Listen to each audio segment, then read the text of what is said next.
In the 90s, Atkins began importing and distributing top-quality meat from all over the world, from their first facility in Lake Hawaiian, Bulacan, that expanded extensively. On top of their 5 cold storage facilities in northern Manila, this world-class cold storage facility that I'm visiting in Nai, Cavite is their 6th one, and also their largest. I'm here to meet their CEO and president, Mr. Gabriela. Hello, Gab. Thank you for having me.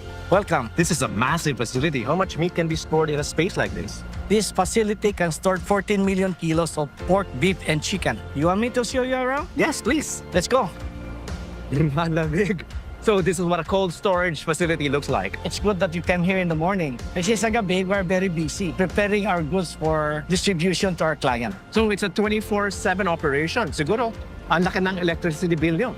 Totoo yan. At when Meralco introduced the POP program, ang laki ng savings namin sa kuryente. With 4 facilities enrolled in POP, we saved 2 million pesos a year. It looks like business is really booming for you. I even heard that you're about to open a new cold storage facility plant up in the north. That's correct. We see an increasing demand, so we want to expand our business footprint. It's good to know that you have this strong partnership with Meralco because Meralco was instrumental in the timely energization of this facility. Meralco has been vital to the launch of this cold storage, and we were spared the unnecessary cost of renting another cold storage. There's this increasing trend in sustainability within the food industry. What about your company? We aim to be more mindful of our emission. I'm very proud of our partnership with M Spectrum. We have projected an annual savings of 10 million. For our new facilities in northern Luzon, we are also discussing the installation of solar panels. And it looks like an exciting road ahead for your business. We're looking forward to more innovations in the food industry from you and your team at Atkins.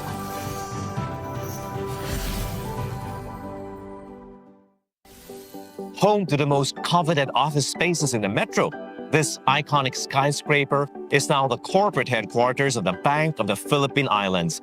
I'm here to do a quick Q&A with EVP and Head of Institutional Banking, John Sisikia. 1851 must be significant. It's actually the year that BPI was established. It must be true that BPI was the first to jumpstart the banking industry in the country. 100% right, David. And another first for BPI was being the first bank to introduce an online banking platform in the Philippines. And then more recently, we introduced the first mobile app. I'm really proud to say that BPI has never stopped evolving.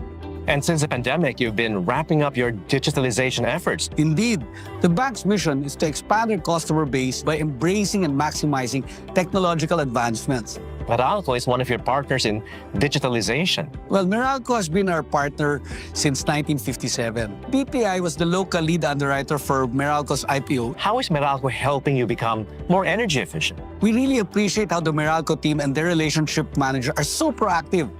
Meralco offered to conduct a consumption review assessment. This allowed us to save 8.8 million pesos in electricity costs. We were also able to smoothly comply with the EE&C law through our collaboration with MServe.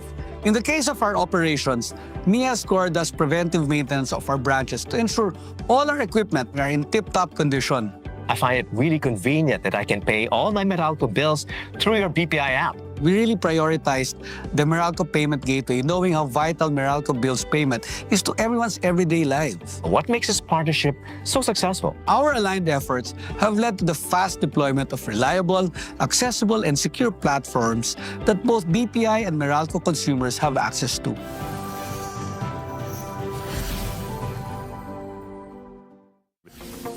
It's an interesting time to be in the retail sector, more so in the bustling Philippine capital, where conglomerate Robinsons Retail Holdings Incorporated continues to ignite innovations that elevate the Philippines as one of Asia's top shopping destinations. Overseeing the extensive operations of the company is its president and CEO, Robina Gokongwei-Pe. Thank you for squeezing me into your schedule. Let's have a seat. Robinsons Retail has come a long way, and you now manage both local brands and foreign brands. Robinsons Retail officially started with Robinsons Department Store in 1980. We have now grown to include supermarkets, drugstores, DIY stores, convenience stores, appliance stores, and specialty stores.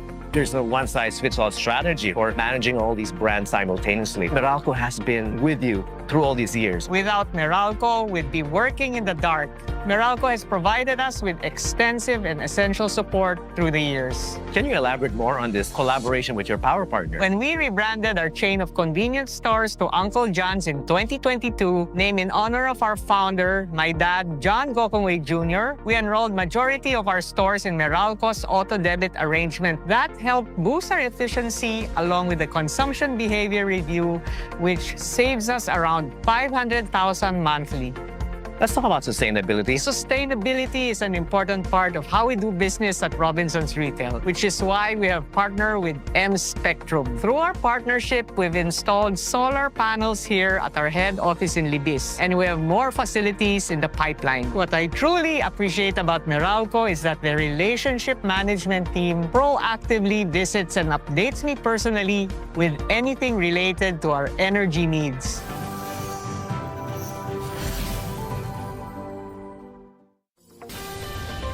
I'm thrilled to report that Europe's largest semiconductor contract manufacturing and design company, ST Microelectronics Incorporated, has been calling the Philippines its home for over 2 decades now. I'm here for a chat with General Manager Alio Lo. So I understand this is your 5th posting. So what's it like so far? Very easy, because really I have a very strong team here and they help me a lot. So I'm very happy to be here. We're in the middle of a digital revolution. The demand for semiconductors all over the world is at an all-time high. Actually, our objective is to lead the Asian market, and Philippines is really one of our growing centers. And with rapid growth comes increasingly rapid power requirements, right? Comparing 2019 versus 2023, we increased our power demand from 12.3 to 13.4. And what really helped us with the new substation of 115 kV built with the help of Meralco, let's say, in a much better position. How reliable has Meralco been as your partner? Meralco has been really outstanding. They went beyond and above because they have been helping on improving the quality of our power. If you will compare the data, you will see that we moved from a 34 kV to a 115 kV. So we requested Meralco to provide us with this 11 kV service by January 23. What Meralco did was no mean feat. They made it happen in a record time. This have led to a significant improvement in our power quality and greatly reduced our power disruptions. And have these eliminated the use of your gas fuel generators? Oh, definitely. Our entire power requirement are powered by Meralco grid, and we are able to significantly reduce our greenhouse gas emissions. We want to bring ST closer to meeting our global goal of being carbon neutral by 2027. Your collaboration with Meralco is truly far-reaching. I have to acknowledge that this project have also boosted Laguna's power capacity, which created more job opportunities in the community and has helped boost the country's economic recovery. We look forward to your business growing even further, as well as your partnership with Meralco. What a great honor and what a wonderful start for me. Thank you, Meralco.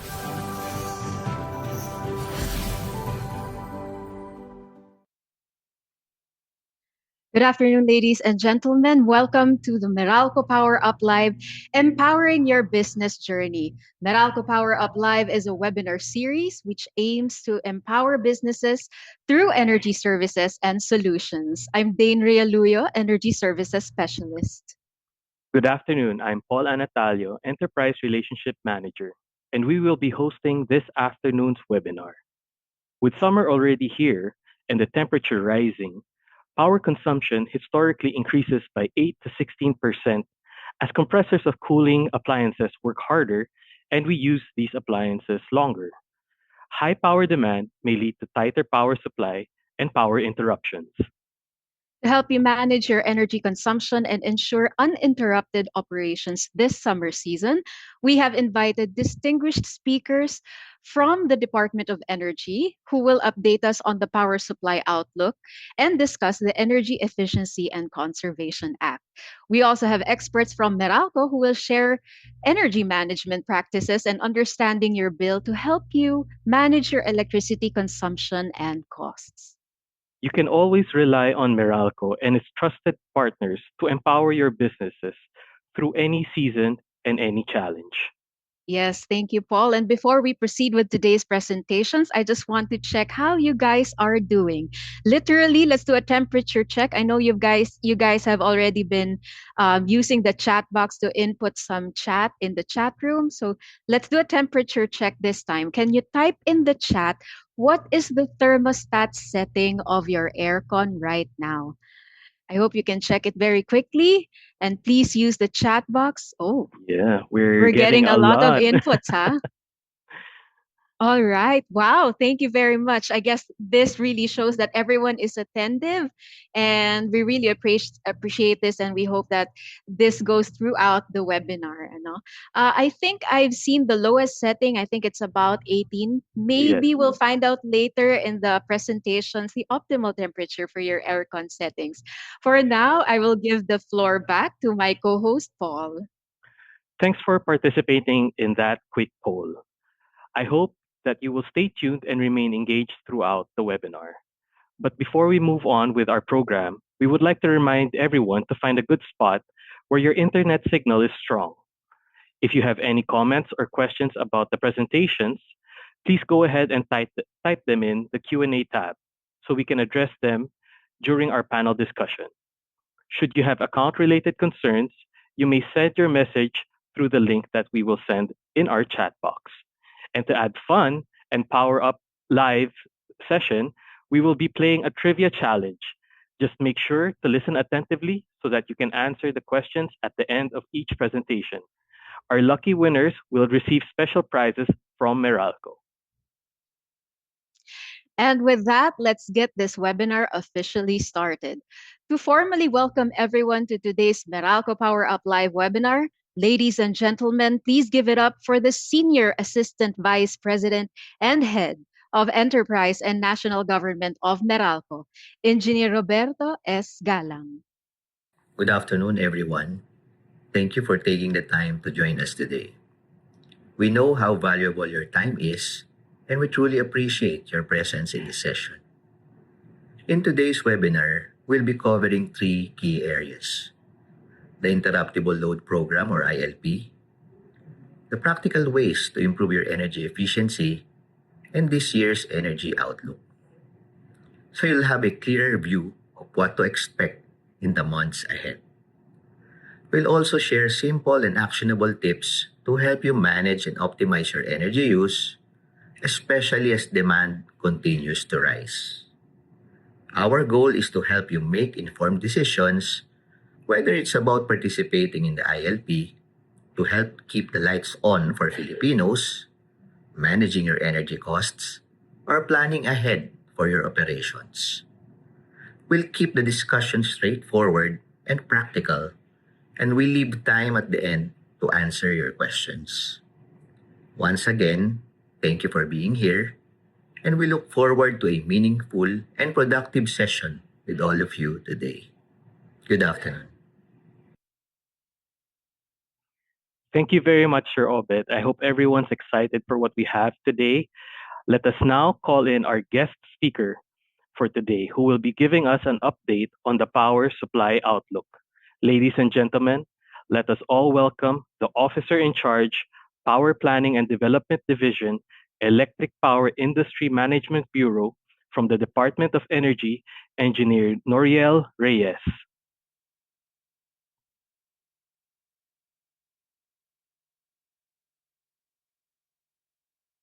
Hi, good afternoon, everyone, to all the participants of this webinar regarding the 2026 Power Supply Outlook and Energy Solutions for Business Continuity. Good afternoon, I'm Nori Reyes, and on behalf of the DOE and our director, Ning Baltazar, allow me to present this afternoon the Philippine Energy Plan and the Luzon Power Outlook. The focus of my presentation this afternoon will be the long-term and short-term supply outlook for the Luzon grid, and also we will be highlighting the specific activities being done by the Department of Energy to ensure supply security and ensure that continuous power will be delivered to all its consumers or to our end users. So first, allow me to discuss first the contents or highlights of our Philippine Energy Plan 2023 to 2050. The strategic framework is guided by our Ambition Natin 2040 goals and our 8-point economic agenda of this administration, with focus on protecting family purchasing power and creating job opportunities. Correspondingly, the energy sector and strategic framework is coined ARC or ARC, which stands for A, access to affordable energy, R, reliability and resiliency, and C, clean and sustainable energy. So under this framework, we envision that these will help achieve all of the goals stipulated in those current existing documents of the government. And to highlight the specific goals to help us achieve this or stipulated in this framework, we would just like to highlight that for this to be achieved, we need to ensure energy resiliency or quick restoration of energy services. The DOE also conducts operational assessment of various sectors in the power sector or power industry, specific to the generation, transmission, and distribution sectors. Continuous exploration of resources, be it renewable energy sources or fossil-based fuels, are also being done by the department in coordination with the private sector. And also 100% electrification is the main target also by this administration by year 2028. Now we proceed with the specific targets on the power supply or the long-term power supply outlook. So in this outlook, we envision that by 2040, by 2030, we will be achieving a 35% renewable energy share in our power generation mix, which will grow to 50% by 2040. So this is incorporated in our different scenarios included in the PEP. So this is under both the reference scenario and the clean energy scenario 1 and 2 highlighted in that specific document. So in terms of the differences within these scenarios, the reference case highlights the specific policies of the government in order to increase renewable energy share. And then with the clean energy scenario, we have also included other or in consideration of the other technologies that are poised to help the Philippines meet its demand target on an annual basis. So we have incorporated shares of nuclear and also large shares of offshore wind, which are all technologies that are considered by the department or the DOE in helping meet our demand requirements in the future. Also, there's a gradual transition from our fossil-based fuels, making it more cleaner through various means, either by repurposing or making this or changing these technologies into more clean and also renewable energy sources. In terms of these numbers in the specific outlook for those three scenarios, these shows the target installed capacities on the milestone years highlighted in this graph. So between 2030 to 2050, you can see that the power demand or electricity demand in the Luzon grid will continue to increase. And along that, these should be supported by different capacities or various generation technologies that will help us meet this demand, this growing demand in the future. So in this graph, you can see here the red line corresponds to the electricity demand or peak electricity demand forecasted by the DOE for the Luzon grid. The black dashed lines correspond to the reserve requirements on top of our demand requirements. And the different colored stack of bars correspond to the specific or different capacities that are expected to be put online in the next few years to help us achieve that growing demand. So the gray bars correspond to our existing capacities, and the different colored bars correspond to specific technologies, be it natural gas or the different range of RE technologies available within the Philippines, such as geothermal, biomass, um, hydro, solar, and wind. So these technologies are all incorporated in the plan, and we hope through the different mechanisms, policy mechanisms by the Department of Energy, they'll be able to continue um, encouraging more investments in these types of technologies. Next, You can see here only the specific capacities that are expected to come online within the next few years. So by 2050, it is expected that we will need as much as 61 gigawatts to 105 gigawatts of new capacities for us to meet our demand requirements. So this is in consideration of the various RE capacities that will come online to meet our renewable energy share targets and considering the output of these technologies. So we will need more of these for us to um, for them to be able to meet or have the significant share in our daily electricity demand requirements.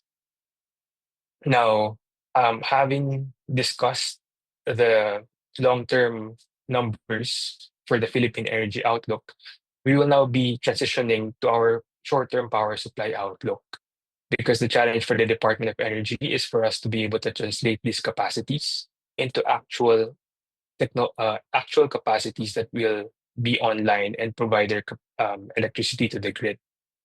So, but before we go to the specific numbers for the short-term outlook, allow me first to highlight these alert notices that are crucial information for us to be guided on what happens on a day-to-day basis. So, given my discussion earlier about long-term requirements of the grid, so we have noticed that we need not only satisfy our demand or peak demand requirements on a day-to-day basis, but also we need to satisfy our reserve requirements since these are essential to ensure the grid's reliability. So under a normal state, it is said to be on a normal state if all of these requirements are being met by the available capacity that is within the system. So given the challenges of the different uh, activities being done in the grid, such as planned maintenance or unfortunate shutdowns of generation facilities due to forced outages and other some grid-related activities. These available capacities also change through time. So that's why if the available capacity is not anymore sufficient to meet our contingency reserve level or the highest unit online for the system, so the system will trigger a yellow alert level, which does not mean that there's already an outage or rotational brownout within the system. It just makes the system aware that there's a possibility, and uh, we should heighten our um, reaction for us to be able to avoid this for it to be more for it to be worse. So if in case an unfortunate event has happened that further additional capacities um, were on shutdown because of some unfortunate incidents, so the system will trigger a red alert system level. So in this level or this alert level, it is expected that rotational blackouts will already be happening in order for the system to be preserved and avoid further blackouts happening or a total blackout happening within the Luzon grid in this case. So, um, having noted these alert levels, so let us now go to the specific outlook of the DOE has prepared for the short term or within this year of 2026. So, as you can see, in this graph. So allow me to guide you that this graph is a reserve profile of the Luzon grid, wherein you can see that the stack of bars here already corresponds to the net available capacity less the peak demand level for that specific week. And you can see here that this is actual capacities or reserve profile as of week 12 or as of last week. And then projected until December of this year, we can see that there's no expected alert levels within the Luzon grid, considering that all of these capacities will be available as expected. And the blue bars, which corresponds to the committed power projects or our new power project investments, will come online as expected or as targeted in their commercial operations date. So, given this case, the DOE continuously monitors these projects for them to be able to meet their target commercial operation date and be able to deliver the capacity needed by the grid as targeted on that specific date and time. So now the next outlook that I will show um, is a scenario wherein what if we only consider those committed power projects that already have a 90% um, completion as of date. Because earlier, what I showed was all power projects, regardless of completion status, are already reflected in the graph. But here, based on the data of the Department of Energy as submitted by the power project proponents, we took a look at what if 90 of all those committed power projects, those with 90% completion will come online. So now it will be a challenge because you can see the level of stacking of powers decreased by a few megawatts because these projects are also encountering various challenges in terms of their development. So may it be regarding their timeline in terms of the parts needed for their power plants or their access to the grid through the availability of transmission facilities. So these are just, or if in case right of way issues being encountered to allow them to provide their capacity on time or permitting requirements. So these are just some of the challenges being encountered by the developers, be it by the generation companies or by the transmission network provider. So in which case the DOE provides its support so that we can help these sectors be on time so that there will be no problems that will be encountered whenever or for the Luzon grid specific to the additional capacity requirements that the system will be needing. So just to highlight the specific activities being done by the department. So there's a continuous consultation with our stakeholders, especially with our partners in the ERC and DCP and the IMOC market operator to ensure that the power projects will be able to be issued with the necessary permits to operate on time. There's also an task force for those power projects that are scheduled to be online within 2026 to 2028 and ensure that they will deliver the capacity needed as promised. And also, there's an ad hoc committee on transmission projects wherein we um, help the National Grid Corporation of the Philippines and assist them also in meeting their permitting requirements within government agencies so as to avoid delays in the construction of these transmission projects. Also, the DOE is very active in promoting demand side management programs, wherein this is also a continuous discussion with the Meralco, so as to help us also disseminate these types of information to the public. So these are the major activities being done by the Department of Energy to ensure that even though there are challenges in developing these power projects, be it in generation or transmission, these we will be ready and measures are available for us to avert any possible occurrences of alert levels within the Luzon grid. So this ends my presentation this afternoon, and thank you for your kind attention.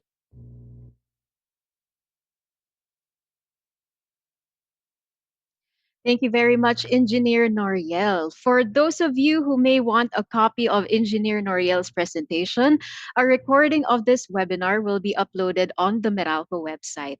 Once the link is available, it will be shared with all our registered attendees. Also, if you have comments or questions on our presentation, please go ahead and type them on the Q&A tab. We will address them during our panel discussion later in the program. Meanwhile, it's time to play a quick trivia challenge. We will be asking a question based on Engineer Noriel's presentation. Just type in your answer in the chat box. Whoever sends in the correct answer ahead of everyone will win a special prize. So listen up.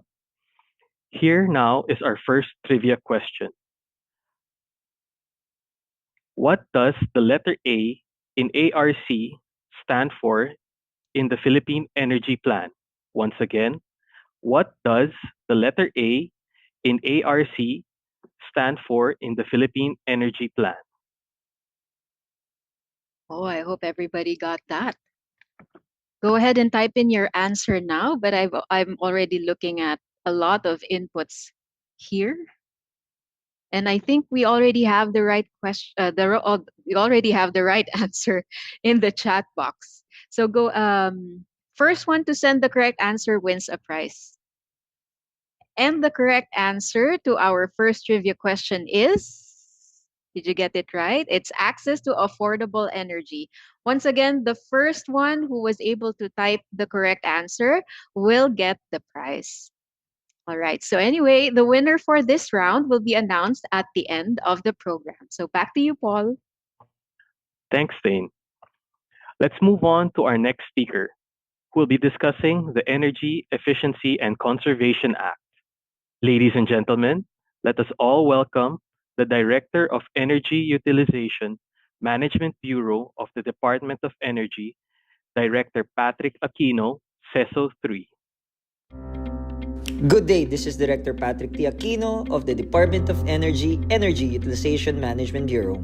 Today, I will be sharing updates on the Department of Energy's initiatives on energy efficiency and conservation, particularly in the implementation of the Energy Efficiency and Conservation EEC Act, as well as key programs and policies that supports the country's energy transition towards a more sustainable and energy efficient future.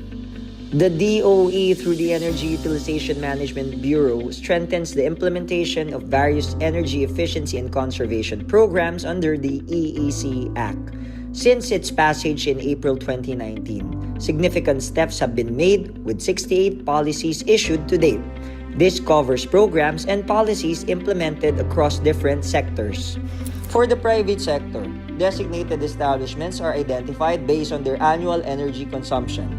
Energy service companies (ESCOs) and accredited energy efficiency practitioners are the main drivers for implementation. In terms of the public sector, the country has institutionalized the Government Energy Management Program (GEMP), aiming to reduce the government's electricity and fuel consumption by at least 10%. Key policies and strategies also include the Minimum Energy Performance for Products (MEPP), the Philippine Energy Labeling Program (PELP), and the Vehicle Fuel Economy Labeling Program (VFELP), which empower consumers to make informed choices about energy-consuming products. Under the EEC Act, the National EEC Program (NEECP) serves as the framework for mainstreaming EE across all economic sectors. The NEECP drives regulatory compliance, institutional capacity building, awareness campaigns, and public-private collaboration to realize the national energy savings and greenhouse gas GHG emission reduction targets. Complementing the NEECP, the National EEC Roadmap outlines sector-specific programs and activities that operationalize the national strategy. The roadmap provides a structured timeline for interventions to guide short, medium, and long-term actions for government, industry, transport, residential, and commercial sectors. It also defines measurable milestones and performance indicators to track progress in achieving the country's targets for energy intensity reduction and EE improvement. Under the EEC Act, DEs are those energy-intensive entities under the commercial, industrial, and transport sectors which are required to monitor energy consumption, submit reports, undergo energy audits, and employ energy efficiency practitioners. These reports are formally submitted to the DOE through the DE online submission portal as reflected in the data currently shown on screen. Submissions can span the commercial, industrial, and transport sectors, indicating broad sectoral engagement for the current compliance period. Moreover, the DOE continues its validation efforts through on-site inspections, with recent field data highlighting the agency's commitment to verifying compliance beyond online submissions. Shown are the classifications of DE based on their annual consumption. DEs are also expected to implement EEC projects and measures including but not limited to integrating renewable energy into the facility and systems.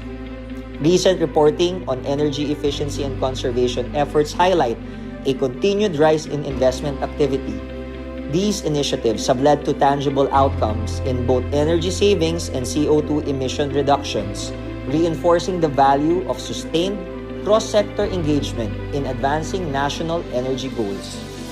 ESCOs are partners in compliance with the EEC Act, offering multi-technology services and goods towards developing and designing EE projects, delivering and guaranteeing energy savings, and ensuring cost-effective and optimal performance.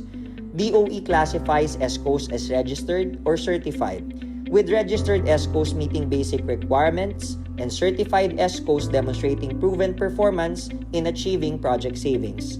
In the latest update presented on screen, the DOE continues to recognize the growing roster of registered and certified ESCOs. These ESCOs play a pivotal role in advancing energy efficiency and sustainability by offering services such as energy audits, project financing, and the deployment of energy-saving technologies, supporting both public and private sector initiatives towards more responsible energy use. Recent ESCOs, through their annual project accomplishment reports, reflect continued momentum in energy efficiency initiatives.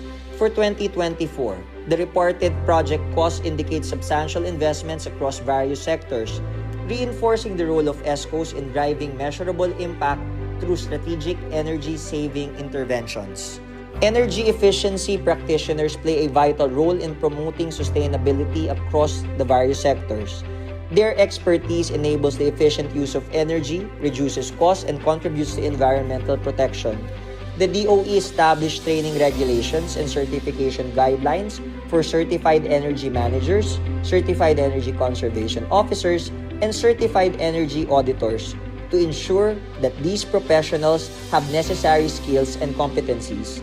The current registry reflects a growing pool of EE practitioners, including certified energy managers, certified energy conservation officers, and certified auditors recognized by the DOE.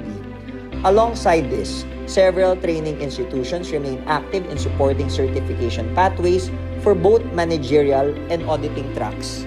The DOE recognizes that to accelerate much-needed investment in EEC, it is essential to provide incentives.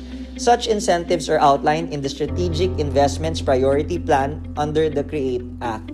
This is facilitated through 2 department circulars providing guidelines for endorsement of energy efficiency projects to the Board of Investment for fiscal incentives covering simple, complex, new EE projects, and expansion EE projects. EE projects are designed to reduce energy consumption or costs by any improvement, repair, alteration, or betterment of any building or facility. To date, several energy efficiency projects have been endorsed to the Board of Investments, reflecting continued investor confidence.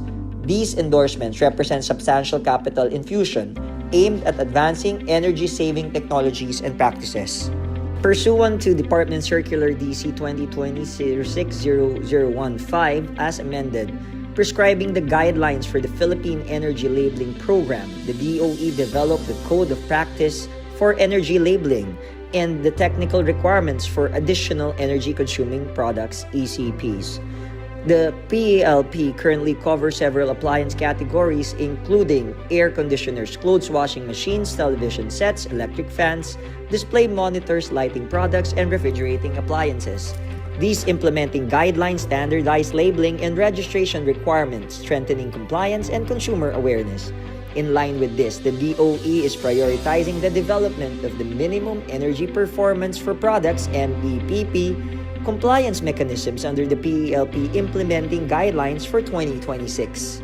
Under the PELP guidelines, all manufacturers, importers, and distributors of energy-consuming products are required to register their companies and products with the Department of Energy for the issuance of energy labels.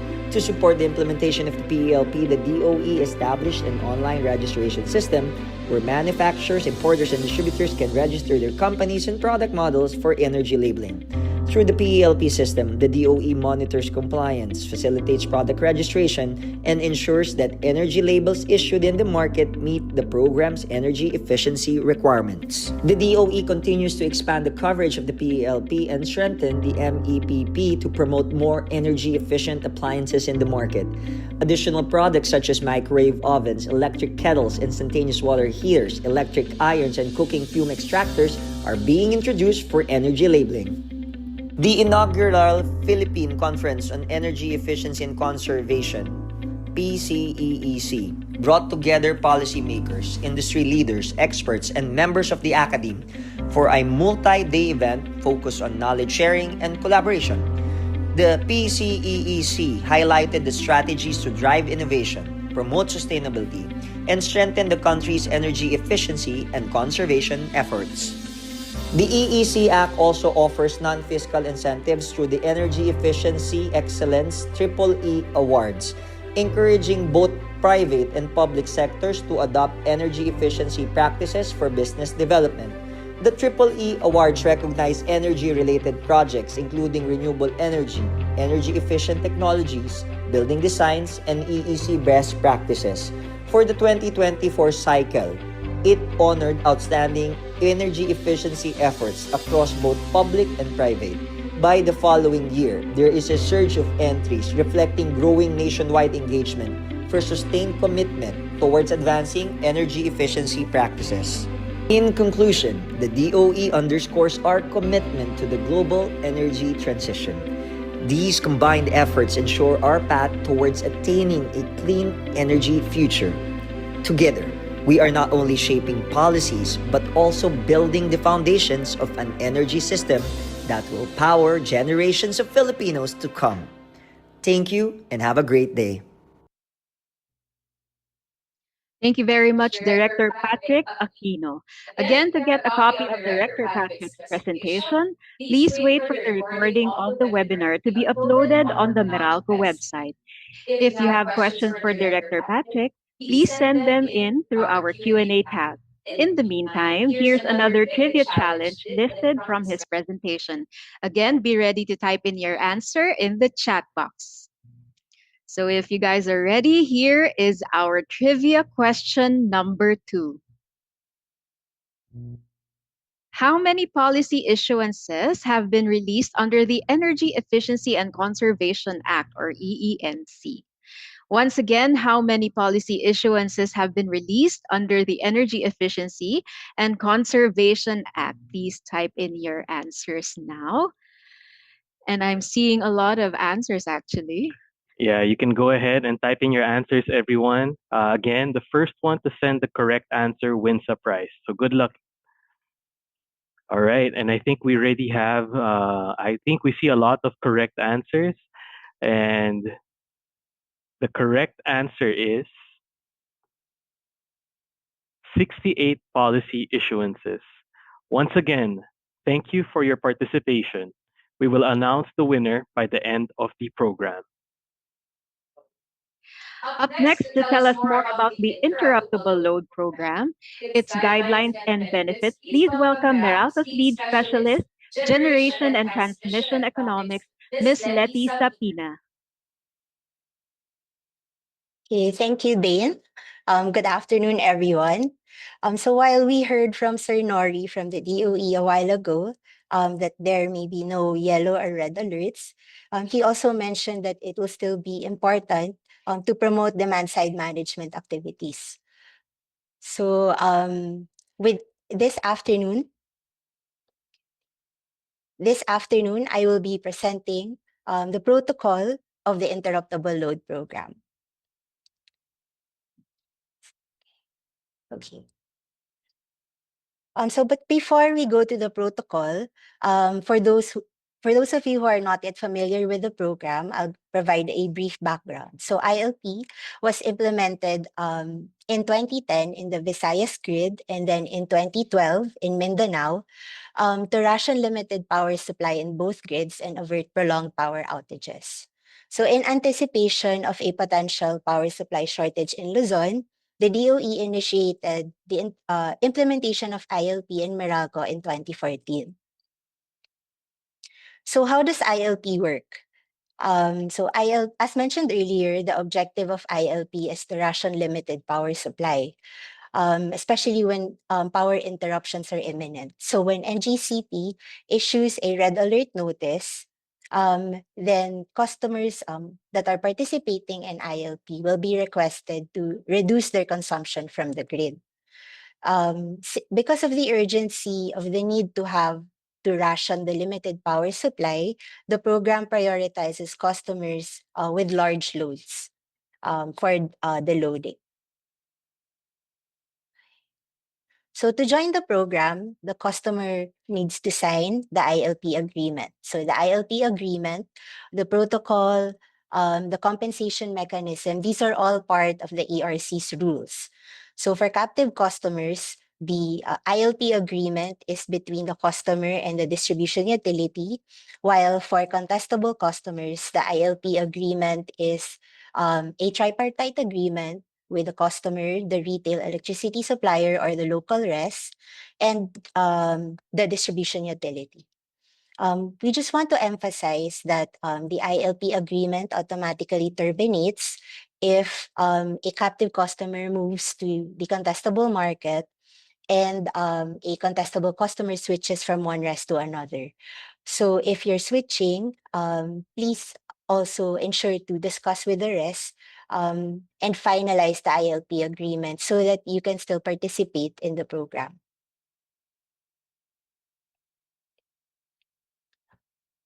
So to update everyone, as of February 2026, the total capacity available for the loading in Meralco's area is around 513 megawatt from 105 companies. So we have about 164 megawatt that have still yet to sign the ILP agreement. So we are continuously encouraging customers to participate in the program so that we can call on more customers in case ILP is activated. Okay.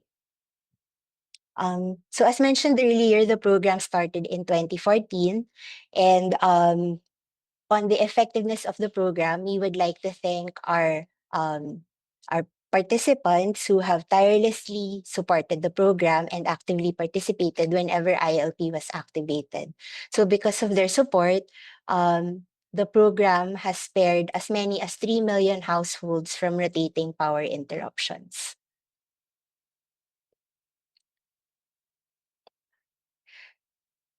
Okay. If you're interested to join the program, so there are just 4 items that you need to finalize with your relationship manager, or you can start discussing with your relationship manager to facilitate your enrollment and then eventually your participation during activation. So first, you have to determine how much you are willing to deload or reduce the consumption from the grid. Second, you have to determine your preferred the loading window. So this can either be in the morning, afternoon, or if you prefer a flexible slot. Third is to establish a baseline load profile. So this will consider your historical operations, including your type of industry and the seasonality of your operations. So this will be included in the agreement that you will sign. And then finally, who will be your designated 3 contact persons that Meralco can reach out to during the notification and activation stage of ILP. Okay. So now we move on to the protocol. Okay. Okay. So the first step is notification. As mentioned earlier, ILP is activated when NGCP issues a red alert notice. But to help our participants prepare, just in case the condition in the grid worsens to a red alert, when NGCP issues a yellow alert notice, we already informed the participants of the tightness of supply conditions in the grid. Okay. So ideally, we would receive the grid alert notice from NGCP the day before, but in reality, yellow and red alert notices are usually sent on the current day. There were even sometimes when it was sent 30 minutes before the red alert or even at the starting hour of red alert. So for this one, we emphasize the importance of the three designated contact persons of the ILP participant. So Meralco has to be able to reach the contact person and to get feedback from the contact person if the participant can delude during the hours of red alert as prescribed by NGCP.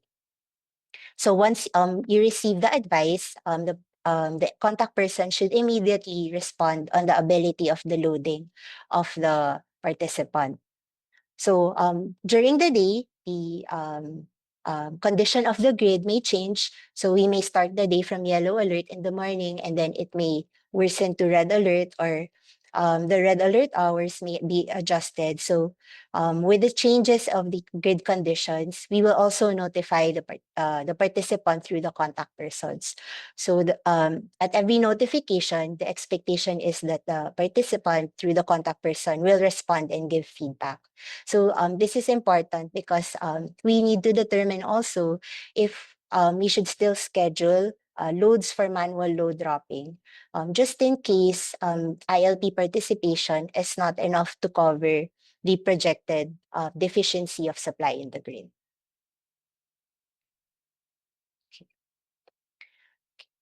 So just some notification reminders. As we will be reaching out to the contact persons, please make sure to provide the correct landline, mobile number, and email address so that we can reach you immediately. And then for this one, so depending on the level of reserves, the announcement or the issuance of a red alert may be the first and only notice for the loading for that day if it happens that a large power plant unexpectedly breaks down. So we call this an emergency ILP activation. And finally, to always confirm your participation immediately to Meralco's customer care, as this will be the basis for compensation. So you may relay your ability to the load to the relationship manager um, to um, to speed up the process. But for compensation, it is expected that you will also relay the response to Meralco's customer care. Okay. So the second step is activation. Um, if we look at the chart that we're showing here, so from 2014 to 2019, we've observed that the red alert hours based on the issuance of NGCP coincides with the morning and the afternoon peaks. This is when demand usually peaks. But for 2024, which was our last activation of ILP, we've noticed that there is already a change in the critical hours of the grid. So if you'll notice, the red alert hours is less in the morning and also the noon peak, and it's more on the afternoon peak towards the evening peak. So we attribute this to the increase in solar generation, which we experienced in recent years. So because there's no solar energy at night, the deficiency in the grid is magnified during that period because the demand during that, there is not enough supply to cover the demand during that period, which we experienced in 2024. That's why we have red alerts extending um, beyond, even beyond the evening peak of 7 p.m.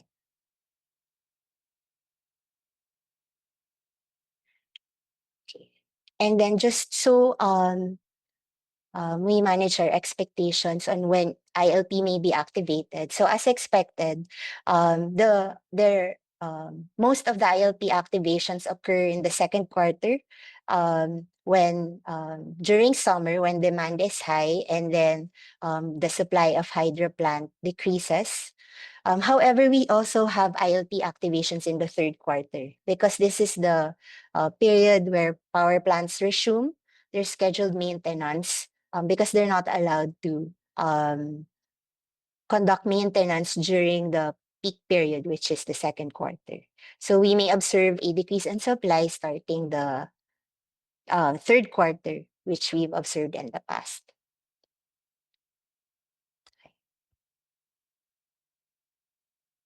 Okay, so on the activation reminders, so usually we would remind participants to have ample supply of fuel, but given the current conditions, our reminder is to be smart in managing fuel supply. So we want to remind our participants that you can also deload by shifting your business operations. So this may be something that you'd want to explore if you if you do not have enough fuel supply because of current conditions. And then the second reminder is to deload immediately once instructed by Meralco. And depending on the level of deficiency of the red alert pronouncement, so there may be an extension of the loading. So this will always be based on the red alert issued by NGCP. So it may be outside of the preferred deloading schedule of the participant. But as mentioned earlier, we will always be seeking confirmation from the participant if they can still continue the loading. And if you're unable to continue the loading for any reason, including technical reasons, we advise to please notify Meralco's ILP hotline immediately and inform them of the reason for inability to continue the loading and also the estimated time when the problem is expected to be resolved. Okay, and lastly, to switch back to normal operations after the prescribed deloading schedule, unless of course there was an extension that was issued by Meralco's customer care following the extended red alert hours in NGCP's notice. Okay, so how will the deloaded kilowatt hours be measured?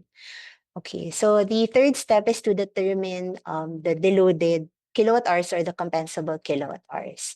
So Meralco will be reading the consumption meters of participating accounts at the same time as the usual reading for billing, and then tag the hours of ILP activation. So when we compute the compensable kilowatt hour, we will take into account the actual load profile of the account for that day. So if you look at the chart, the actual load profile here is the portion that is in the stripes area in the chart. And then we will also compare that with the agreed baseline load profile in the contract. So that is the line graph here. And then as allowed under the ERC's rules, the participant that deloaded during ILP activation will be compensated 1 hour before and after the hours of red alert because the ERC has recognized that it takes some time to deload to achieve your committed capacity. So that's for the 1 hour before.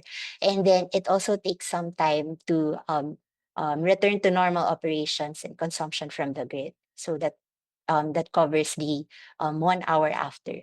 So if we look at the chart here, so suppose NGCP issues a red alert from 2 to 4 p.m., then the compensable kilowatt hour or the loaded kilowatt hour will be computed from 1 p.m. to 5 p.m.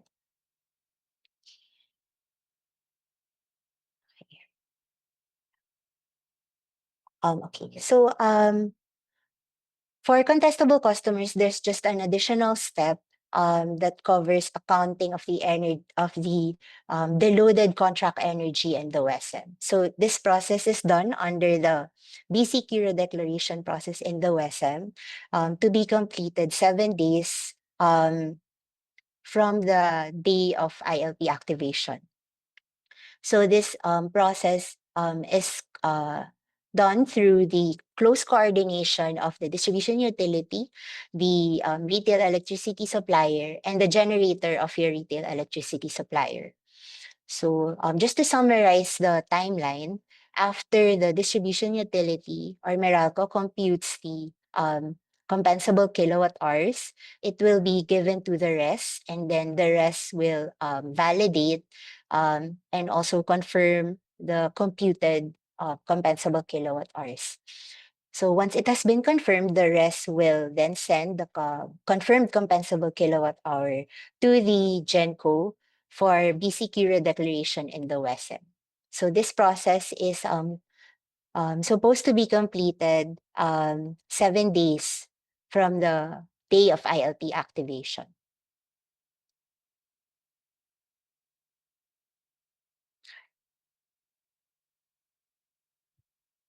So the fourth step is billing. So after we've computed the compensable kilowatt hour, Meralco will also compute the corresponding amount. So Meralco will compute the deloading compensation based on the ERC prescribed formula and send to the participating captive customer for verification within 7 business days from the regular reading date.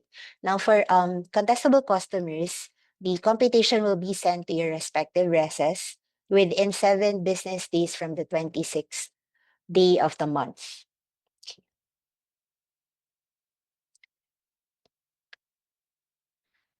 So this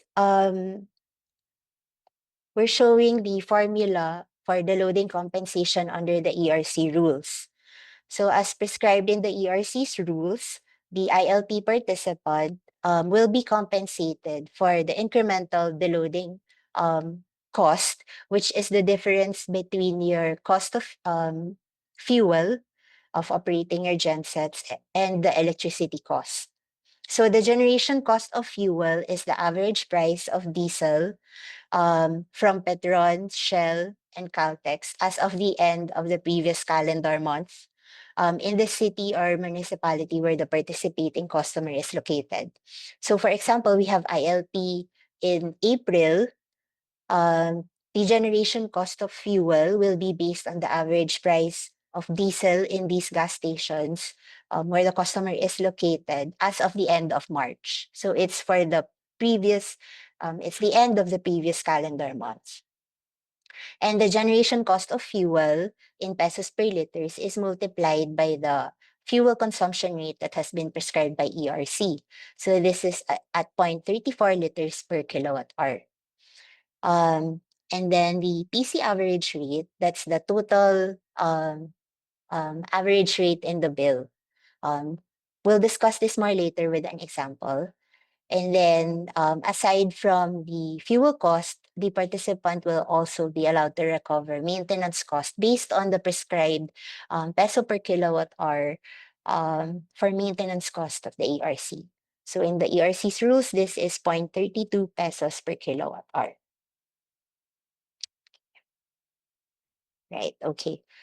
So we included a sample computation to better understand the formula for computing the loading compensation. So since the formula prescribed by the ERC for the generation cost of fuel is able to reflect the latest diesel prices, we used as an example the prices that were announced last week. So for example, if the average diesel price is at 103 pesos per liter, if we multiply that with the fuel consumption rate prescribed by the ERC, then the generation cost of fuel is around 35 pesos per kilowatt hour. So if, for example, you have a captive customer and a contestable customer located in the same area, a city or municipality, then they would have the same generation cost of fuel. Now, as mentioned earlier, the average rate refers to the electricity cost, and this is where it differs for the captive participant and the contestable participant. So for the captive participant, this is the all-in rate. So from the generation down to your taxes. and other non-bypassable charges. While for the contestable customer, we only include the distribution wheeling service rates, the DWS rates, which includes the transmission system loss, distribution supply metering, and other non-bypassable charges. This is because the cost associated with the loaded contract energy will be between the RES and the contestable customer.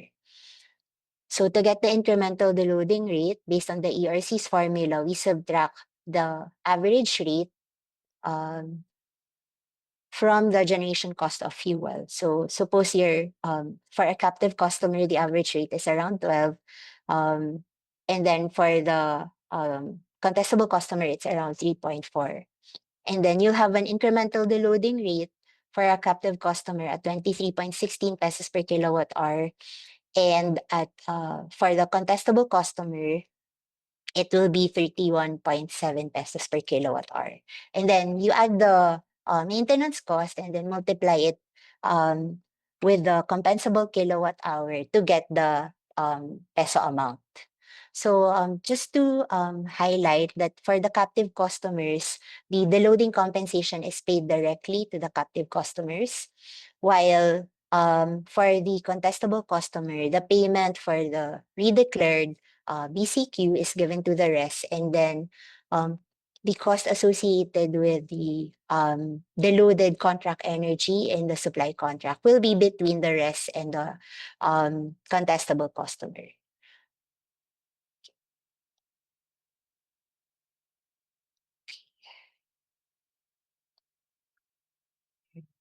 Okay.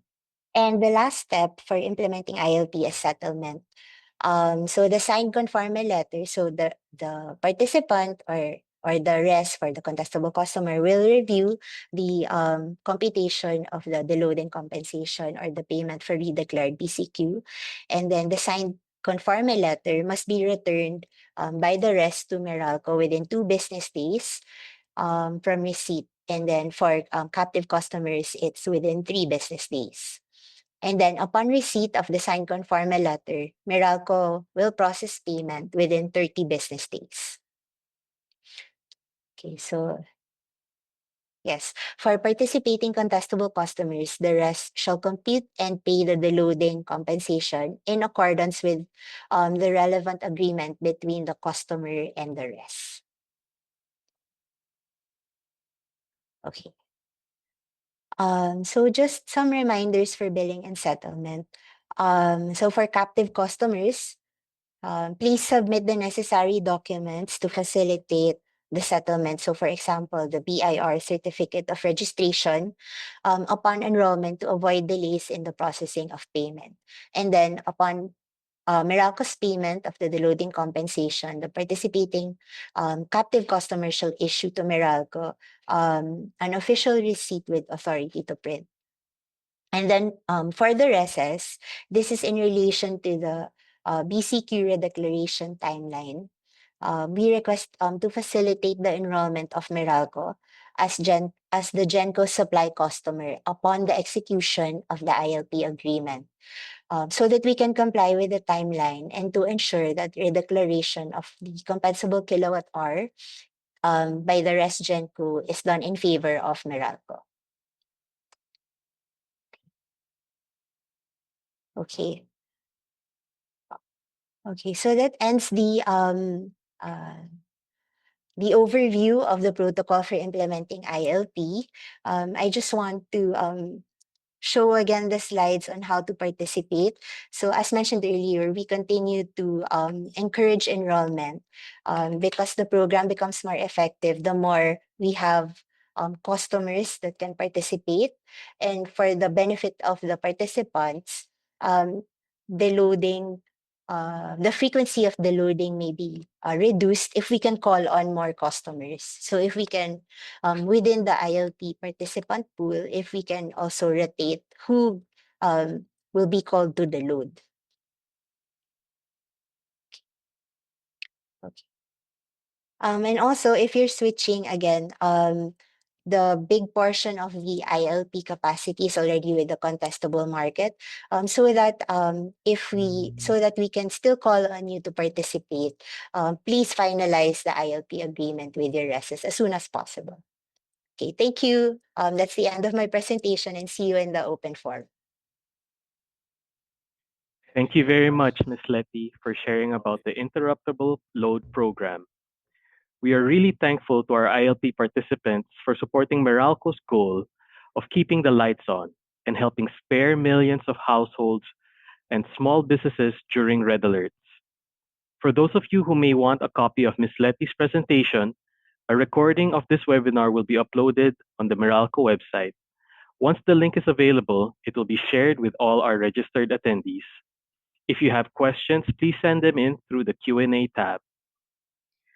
Thank you, Paul. Meanwhile, here's our trivia question lifted from Ms. Letty's presentation. Once again, get ready to type your answer in the chat box. So here's trivia question number 3. How many households were spared from brownouts due to the implementation of the ILP in 2014? Once again, how many households were spared from brownouts due to the implementation of the ILP in 2014? Go ahead and type in the answers. The first to give the right answer wins a prize. Good luck. Wow. I guess there's a lot of attentive listeners to Miss Letty's presentation. And we already have the right answer. And the correct answer is 3 million households. That's right. Thank you, Paul. And congratulations to the first one who typed in the correct answer. Thank you again for your participation, and we will announce the winner at the end of the program. Our last speaker for today will be sharing with us what are your bill's components. Ladies and gentlemen, let's call on Relationship Manager Mr. Fons Ortiz.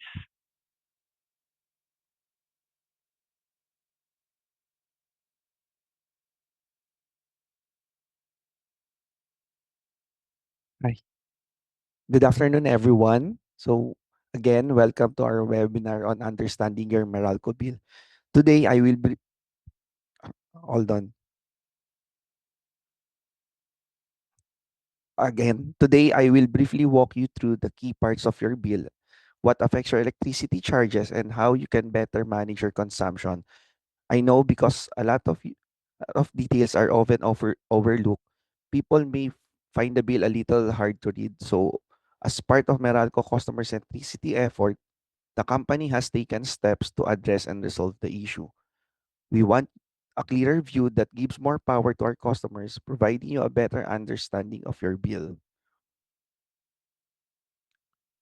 On the screen, we had the new and improved Meralco bill. The updated Meralco bill is now designed to enhance customer readability and overall user experience. The bill size has been increased to 8 inches by 11, providing more space for information. Larger fonts are used for easier and more comfortable reading. It's a cleaner layout allows customer to quickly locate important details. The new design helps customer better understand their electricity usage and charges as well. It also reduces confusion by presenting the information in a more clear, structured, and accessible way. The power supply chain is mirrored by the unbundled electricity bill, as seen in the slide. So, when you look at your Meralco bill, you can see the charges from generation, transmission, and distribution.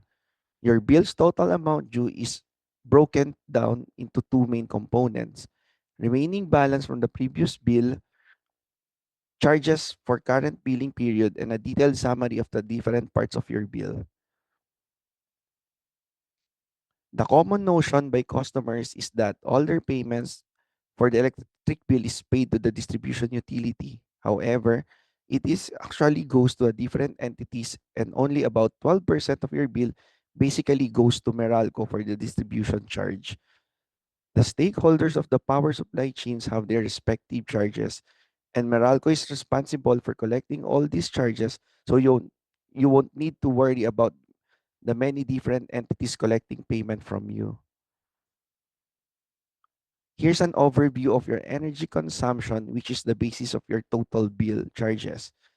This section provides a summary of your electricity usage for the billing period. It, it also serves as the primary basis for computing your total bill charges. Display displays the total energy consumed in kilowatt hour, and it also reflects how much electricity was used across your facility during the period. The consumption chart now covers up to 24 months, so you can easily compare your present and past consumption. This is to help you budget your expenses. A summary of your consumption is also explained here. Your consumption versus the previous billing, actual demand versus the GMPD, and the power factor. This is the detailed breakdown of how your bill is computed based on the rate components like base, the price, and the amount is reflected as a generation, transmission, distribution, subsidies, government taxes, universal charges, and fit all. So, now that we have thoroughly discussed the Meralco bill, let us now proceed to the next section of my presentation, which is on payment. First up is on the payment options. For business customers, you may pay for your Meralco bill via these three options. One is by visiting our business center. You may check out Meralco's website or Facebook page for the complete address and schedule of your preferred branches. Second is visiting our customer payments office, which is located at the ground floor of Lopez Building at the Meralco compound, Pasig City. And lastly is by automatic payment arrangement or APA. You can sign up to APA through your bank or credit card, but take note that the real-time payment posting does not apply here. Now, what payment options fall under the automatic payment arrangement or APA? There are two categories under the auto payment arrangement.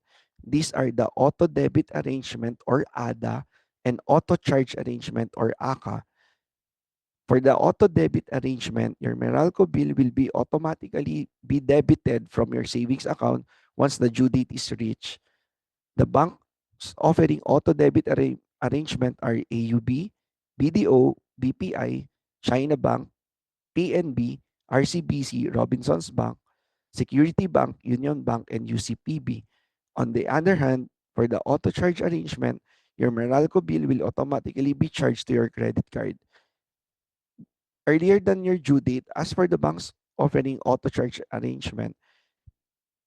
So these are the following banks that cater the auto charge arrangement. It is BDO, BPI, East West Bank, Equicom, Metro Bank, PNB, RCBC, Security Bank, and Union Bank.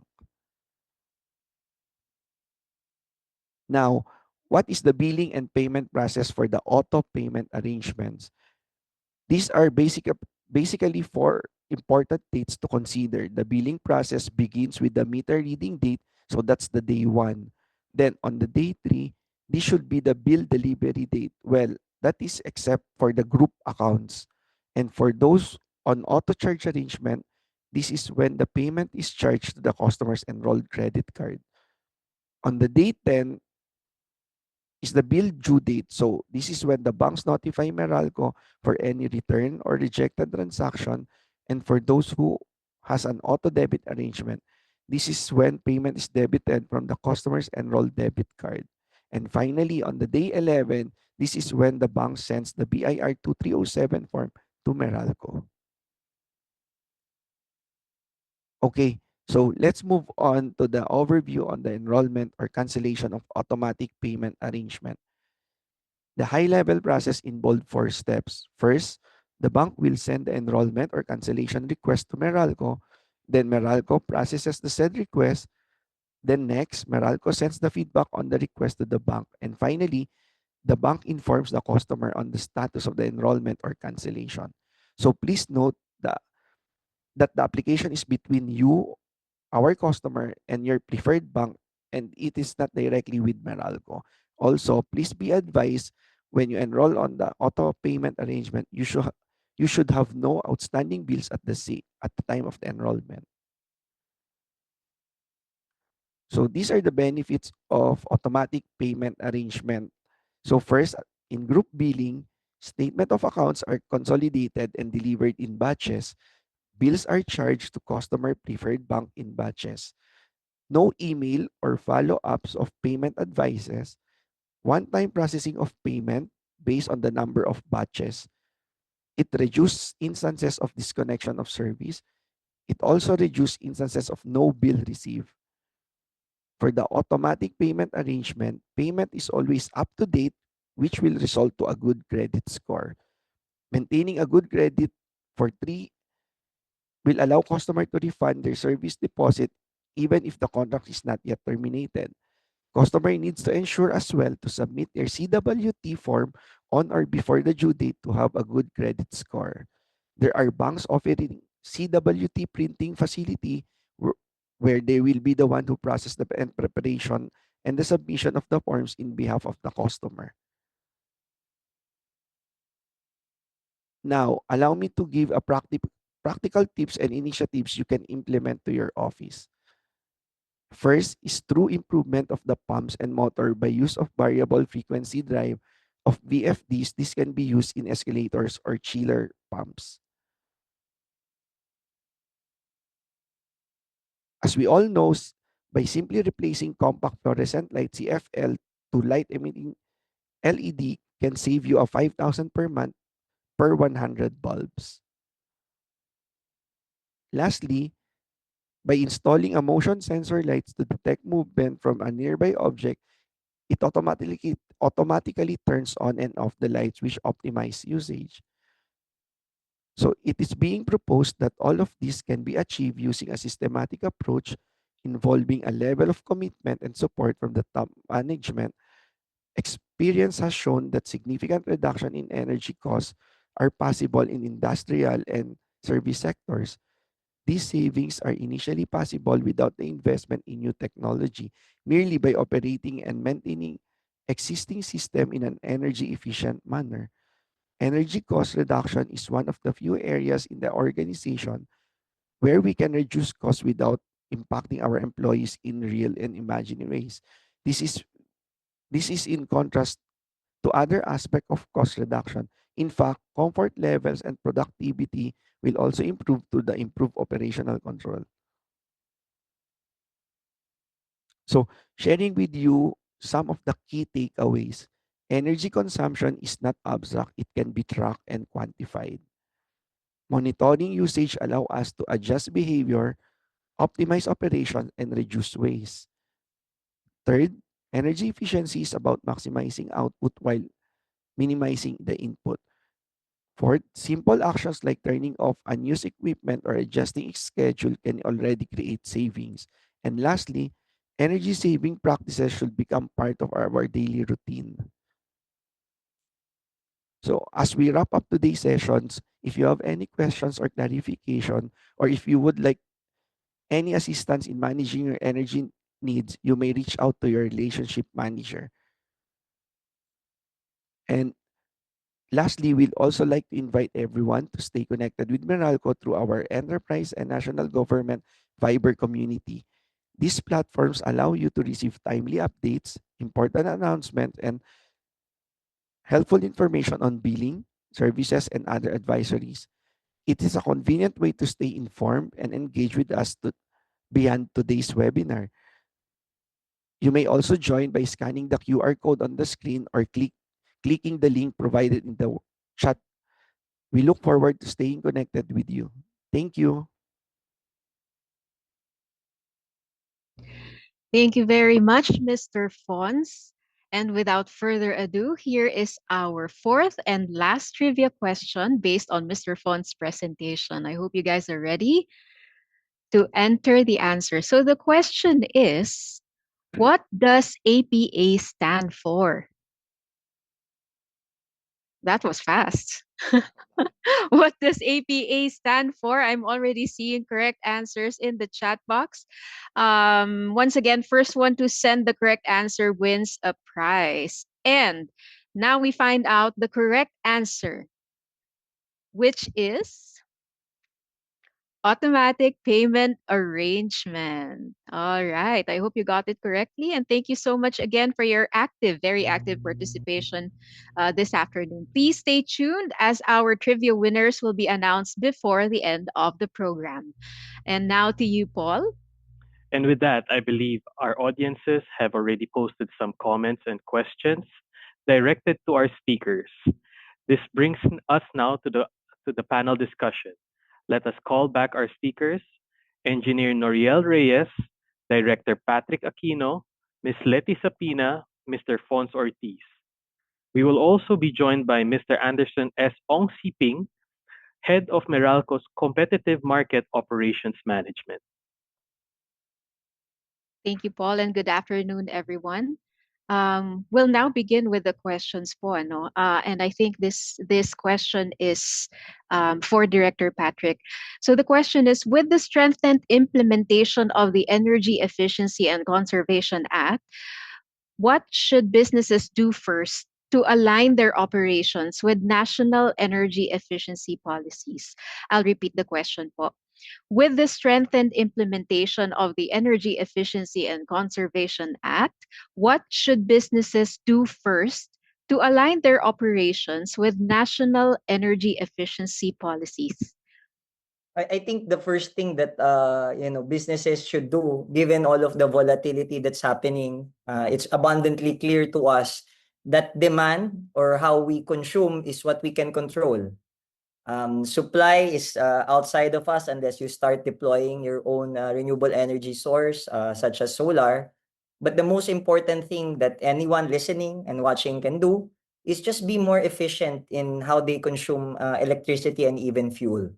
And it just starts by doing simple things. I did outline it. Our colleagues from Meralco also outlined it. Just going around your businesses and check, are there appliances that you are not using that's on standby? Easily, that will save you if you turn it off. Just being mindful that when you turn your air conditioners, you just set it at the right temperature. Ideally, that's 24 or 25 degrees. We've been telling the public that any degree lower than 24 or 25 increases consumption by at least 10%. So these are little things that we're telling everybody. And the best thing that you can do is really just go around. You cannot achieve any targets if you don't measure. So for businesses, there are opportunities for you to do an energy audit or a spot check. Get a professional and go around to see the opportunities that you have. Think of energy efficiency as an opportunity, not as an obligation. An opportunity that ensures that your business continues to operate at an efficient level, but also, minimizing the cost. Thank you very much, Director Patrick. That was fundamental but really insightful and very practical po, ano? I think Paul can already address the second question. Thank you very much. Yes, here we have the second question, and it's directed towards Engineer Noriel. How does the DOE plan to balance affordability, reliability, and clean energy? Let me repeat the question once again. How does the DOE plan to balance affordability, reliability, and clean energy?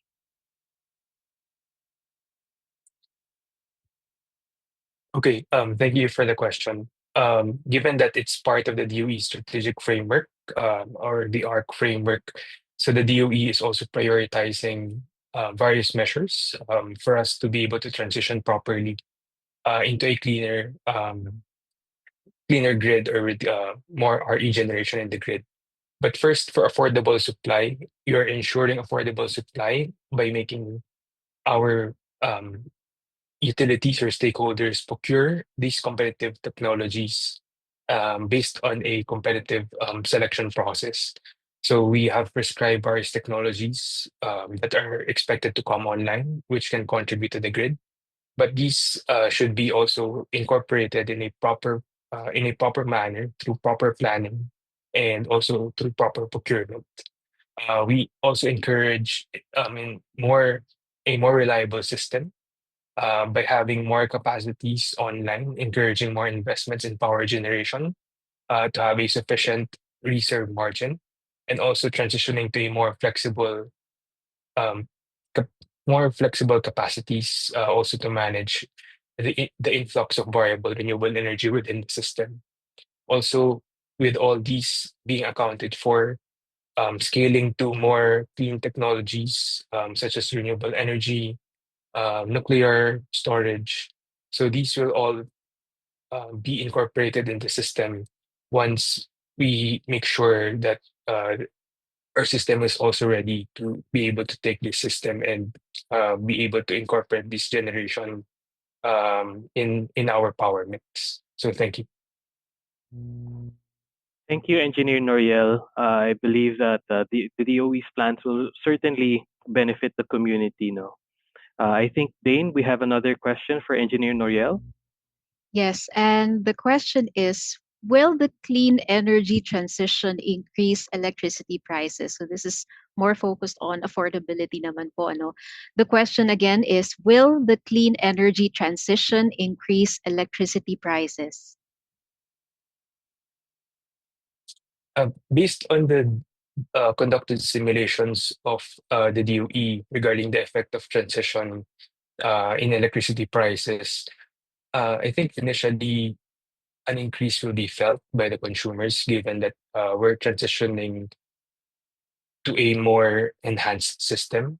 Um, as we used to say, it's more of making the system more reliable at the moment and building a necessary infrastructure to take in more renewable energy sources and make them part of our generation mix. But given the developments as these technologies also mature, we're also seeing that in the long term, prices will eventually decrease. What we can expect is that since we're transitioning to a more clean or more renewable energy centered system, initially the cost will have an impact given that there's a lot of infrastructure that will be required um, for this to be incorporated in the system. But with the renewable energy sources coming in, there's also less dependence on fuel, which will lessen also our dependence on our fossil-based technologies. So these increase initially in investments will also allow us to transition properly, and then later on that will help us decrease the prices of electricity because we will not anymore be subject to more variability in cost within our system. So thank you. Thank you, Engineer Noriel. And I think we can already proceed with the next question, Paul. Yeah. Once we participate in ILP, will GMBD charging be suspended temporarily? I think this is more directed to Sir Andy and Miss Letty. I'll repeat the question once again. Once we participate in ILP, will GMBD charging be suspended temporarily? Um, Thank you, Paul. I can answer the question. Yes. To further explain on the payment of ILP, the loading compensation. So this would be separate from the regular electric bill. So this will be a separate payment that is not part of the electric bill. So the billing determinants in the electric bill will still be computed. Um, the bill will still be computed using the billing determinants in the bill as registered in the meter. And then the ILP, the loading compensation will be a separate computation based on the ERC's formula as we discussed earlier. So the GMBD and the other billing determinants will still be in effect. Thank you. All right. Thank you for the clarification, Miss Letty. We have another question. Dane? Yes, the other question is, what if we deload during ILP and we didn't meet the registered deload contract? Will there still be compensation for us? Once again, the question is, either Sir Andy or Miss Letty may answer this po, ano? What if we deload during ILP and we didn't meet the registered deload contract? Will there still be compensation for us? Good afternoon. So I can probably take the question. So it's actually interesting. No? There are usual questions before related to this topic. What if we don't reach the supposed contracted capacity or the expected loading capacity? So there's actually no penalty that would be imposed. So the purpose of ILP is for the entire community to try to lower or to remove the demand, to cut it off, especially for those specified hours where we have deficiency. So any deloading that you have would be compared to your baseline. So when we say baseline, it's the current consumption pattern that you have. So that would primarily be compared to um, how well you fared during the interval wherein the deloading happened. And when any computed kilowatt hour is measured, then that would register as your deloading consumption, which would in turn fall into the compensation portion. So in short, uh, there would be no penalties imposed. And however would happen, whether you take a mix of both running your own diesel or fuel generation versus cutting off your natural loads. As a sum, it will eventually be computed to your baseline. That would constitute as the consumption, the loading consumption, which will later on siguro compute to your compensation. So I hope that clarifies things. Thank you. Thank you, Sir Andy. So no penalties and you will still be compensated, correct? All right. So I think, Paul, we can proceed to the next question. We have a lot, but we'll try to accommodate all of your questions po, no? Yes.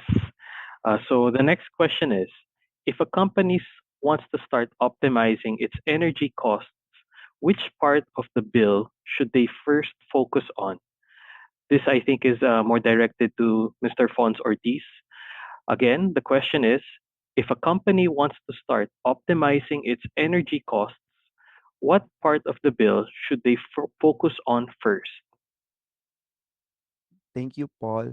I think instead of on the focusing pr- on their bill, they should first check. They need to right size their facility first, and then aside from right sizing, they can also check the peak and off peak program of Meralco, wherein uh, it can be helpful to them to minimize the energy costs on their end. Thank you. All right. Thank you, Sir Font. So I think my key takeaway from there is that we should contact Meralco and see how they can help in terms of whether going to the business centers or to the relationship managers and see what programs Meralco has to help optimize your energy costs. No? All right. Moving on to the next question. I think it's directed to Director Patrick. Beyond supplying electricity, how do energy providers enable businesses to adopt more advanced energy management practices? I'll repeat the question again. Beyond supplying electricity, how do energy providers enable businesses to adopt more advanced energy management practices? Director Patrick? Yeah, I just want this to be a little bit more interactive. The first thing that you should do actually is demand. You don't take a look at Meralco and say, why is my bill high? It's consumption. And the primary focus of what we're trying to tell everyone is that we have the ability to actually manage our demand. If we're more conscious about it, and exactly why I participated here, we're focusing on it. You can do it by yourself, but ideally you partner. Meralco has a service arm for this, their business associate. There are energy service companies. So the front and center that businesses should be doing is take a look at your cost component. Typically, electricity and fuel is on the top of the list next to labor. So what we need to do is really to optimize. We're not telling people to just save just for the heck of it. What we're telling you is that it can be your competitive advantage if you're able to optimize how you consume. Typically for businesses, if you're in retail, it's going to be your cooling component. You switch to inverter technologies, for example. If you're in small and medium enterprises, if you have motors, you switch to variable frequency drives. These are things that are, sound complicated. It's not as sexy as installing renewable energy on your roof, but it makes a very big difference in your journey to reducing your consumption. Note that, the most appealing aspect of this is always install renewable energy. But what we're telling, and hopefully it comes across, that if you want to be more sustainable, you partner your own supply, distributed energy supply, with renewable energy plus energy efficiency. That's your road to sustainability. So for ordinary businesses, you start that journey, you talk to Meralco or you talk to an energy service company, they'll walk you through the process and identify no cost, least cost, and upfront cost advantages that you can embark already today so that you'll be future proof in any possible supply disruptions. Not that we're saying anything, you'll be shielded from it by being more energy efficient, deploying the right renewable energy solutions, and being just sustainable as a general proposition. Thank you. Thank you very much, Director Patrick. Dane, I think we have another question coming up. Yes, and this question would be addressed by Engineer Noriel. So, what support does DOE give to projects facing bottlenecks? Once again, the question is, what support does DOE provide to projects facing bottlenecks? Oh, thank you, Dane. In terms of power projects facing bottlenecks, so the DOE provides an active and targeted support to project proponents encountering implementation bottlenecks. For example, the DOE has instituted a task force relative to the 200 power projects that are expected to come online up until 2028. So we're giving targeted assistance to support these power generation companies for them to ensure, or for us to uh, help them ensure that they will be able to get necessary permits from related government agencies such as the ERC or the NGCP or the IMOP. Also, for transmission projects, we are also helping the NGCP or the National Grid Corporation of the Philippines through an ad hoc committee on transmission projects for us to also liaise with the other government agencies wherein permits are necessary for them to be able to push through with that transmission line that are critical for those power generation projects to be connected and provide their electricity generation to the grid. Thank you. Thank you, Engineer Noriel. That would be very helpful. And I think there's another question. Paul, you may go ahead. Yes, this is also again directed to Engineer Noriel. How confident is the DOE in the committed project timelines? Again, how confident is the DOE in committed project timelines? For the project timelines, the DOE maintains a measured level of confidence in the timelines indicated by the committed power project proponents, because these um, projects are, in terms of this, their submissions to the Department of Energy. So they're basing their level of confidence on uh, if there's already a necessary financial closing for their project, and also if there's already an ongoing construction within the site. Although, given the experience that we had in the past few years, really, even if there's this commitment from the power generation companies, there's also some unforeseen um, factors outside uh, their their space that needs support from the government as well. So that's where the DOE comes in and ensures that these projects will be able to realize their timelines through efficient and close monitoring. As part of our regular activities, we're visiting different power generation company or power generation projects on an annual on a monthly basis to ensure that we'll be able to facilitate whatever support or need that that they need at the moment. So through these activities, we hope that we'll be able to ensure that these projects will be on time and will be able to stick with their commitment to provide that generated capacity on their date of commitment. Thank you. Thank you very much, Engineer Noriel. Dane, I think we have another question coming up. Yes, and this one is for Director Patrick. The question is, since the EENC Act was signed back in April 2019, how has the transition from voluntary to mandatory energy conservation implementation changed for large commercial and residential buildings? Once again, the question is, since the EENC Act was signed back in April 2019, how has the transition from voluntary to mandatory energy conservation implementation changed for large commercial and residential buildings? I think Director Patrick? much to the charge rin of some people, we've been very um how do I say it? We've been waiting on private to do it voluntarily. We've not been relying on the penalty approach. We've been looking at it in prism wherein, we're telling them the advantages of going into it. We've not yet imposed any penalties, even if there's have been violations. We give all the privates, those that are required, all the opportunity to rectify and comply. Again, as I've said many times over, the goal of government for the Energy Efficiency and Conservation Act is really compliance. Our key performance indicator is not the imposition of penalties. A win for us is what I've reported in the AVP, that there are increased investments being made individually by corporations that are designated establishments and also through energy service companies. I think that's the major win in the transition. But given the situation, there's the possibility that we might have to be more proactive in getting people to be more efficient.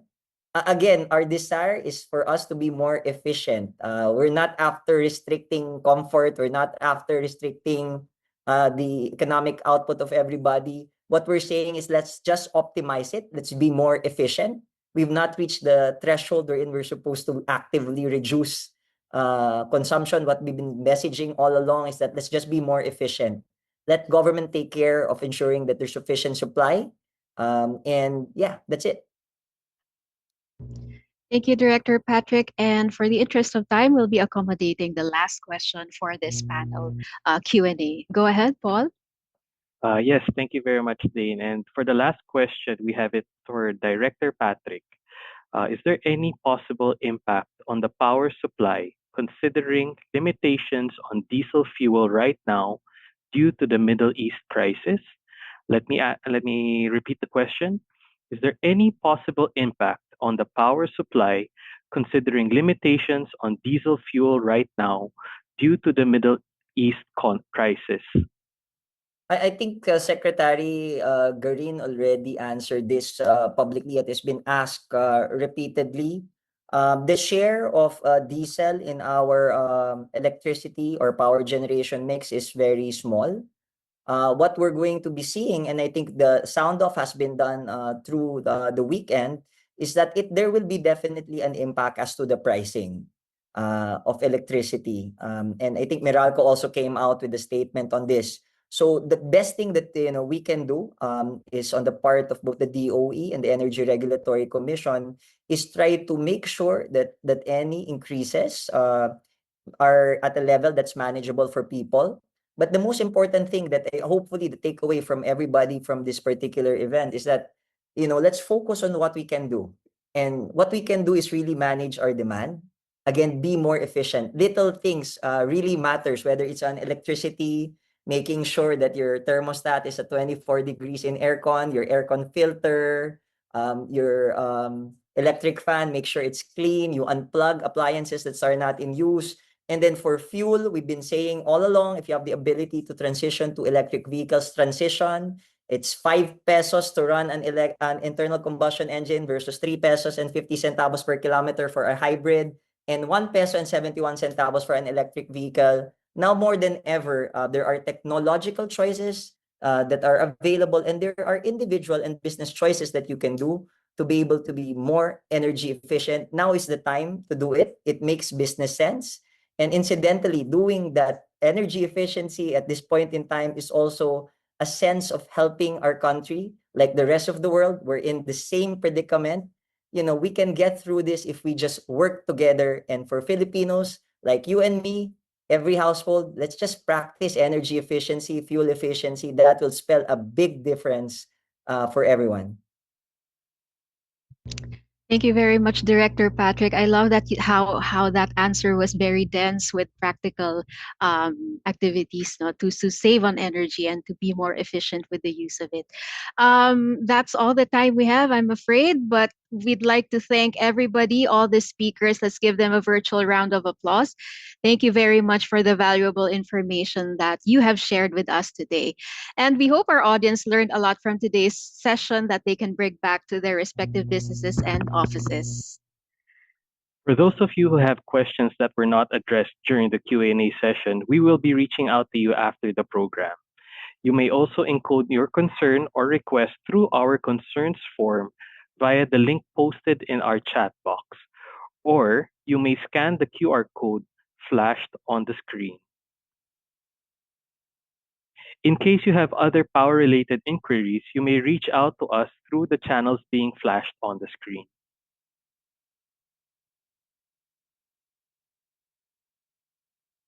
All right, and now to the most exciting part of this event. Before we announce the winners of the trivia challenge, oh, sorry, we'll still do a quick poll first. Meralco wants to ensure that you can reach us whenever and wherever you need us. So while we love doing these webinars for you, don't we all miss seeing each other face to face? So let me ask you, for future Meralco Power Up events, would you still prefer to have it either online like this webinar, on ground where you can meet with your Meralco Biz partner manager face to face, or hybrid where you have the option to go on site while the event is being streamed live online for those who can't go to the venue? Let's launch the poll now. All right.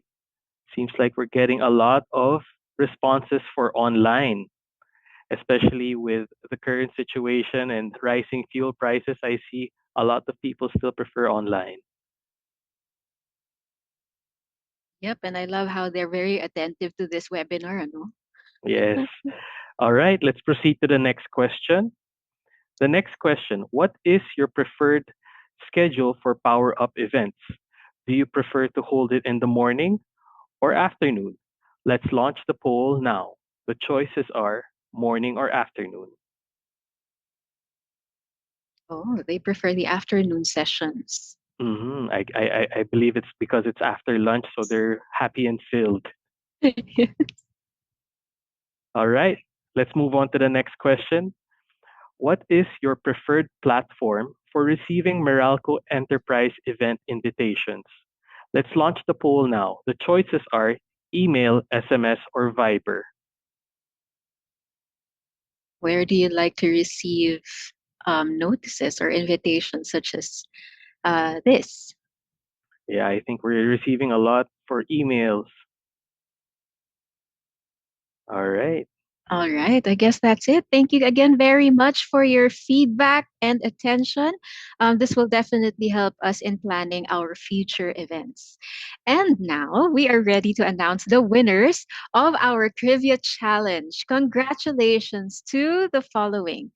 From Enomoto Philippine Manufacturing Incorporated, Miss Rizaline Quiliosa. Congratulations.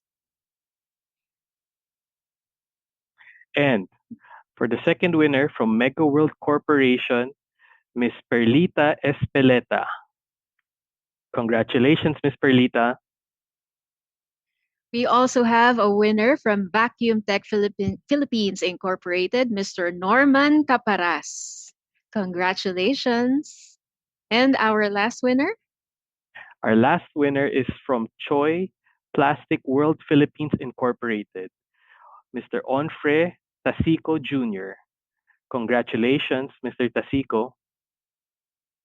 Yes, once again, congratulations to our winners. A Meralco representative will reach out to you to advise you on how to claim your prize. All right, before we conclude this webinar, we would highly appreciate it if you can answer our short survey. We value your inputs and insights and would appreciate your feedback regarding your experience here at Meralco Power Up Live. Let's launch one other poll now. What did you like about the Power Up event? Please select all that apply. The choices are The topics covered are relevant to my work or business. The presentations were clear, easily understood, and engaging. The speakers are knowledgeable on topics they presented. Questions raised were responded satisfactorily. The learnings from today's session will be useful for my work or business. All right, just please select all that apply for the survey. And for the next question, overall, how satisfied or dissatisfied are you with Meralco Power Up event experience? The choices here are very satisfied, somewhat satisfied, can't say, somewhat dissatisfied, very dissatisfied.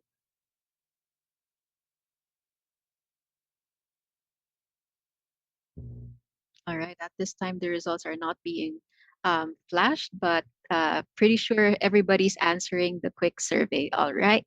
And thank you again for answering our quick survey. And thank you, everyone, for being such a receptive and cooperative audience. I hope you have been enlightened by our distinguished speakers this afternoon. And before we say goodbye, flashed on the screen is our QR code for the Viber community of Meralco Enterprise and National Government. Please scan to join the group and get regular updates and information from Meralco. With that, thank you again for joining us today. We hope to see you again in our next Power Up live session. Thank you. Good afternoon. And this has been Dane. And I am Paul. Have a pleasant day, everyone. Bye. Bye.